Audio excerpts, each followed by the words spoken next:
أعوذ بالله من الشيطان الرجيم. بسم الله الرحمن الرحيم.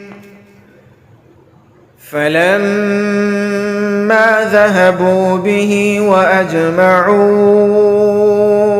أن يجعلوه في غيابة الجب وأوحينا إليه لتنبئنهم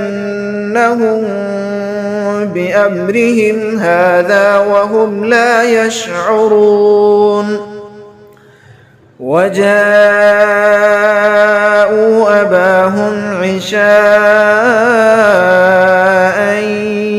يبكون قالوا يا أبانا إنا ذهبنا نستبق وتركنا يوسف عند متاعنا فأكله الذئب وما أنت بمؤمن لنا ولو كنا صادقين.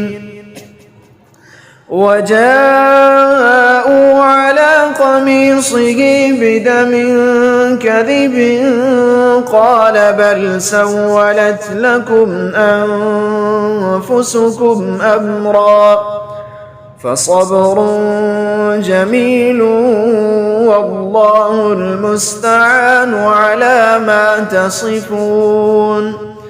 وجاءت سيارة فأرسلوا واردهم فأدلى دلوه قال يا بشرى هذا غلام وأسروه بضاعة والله عليم بما يعملون.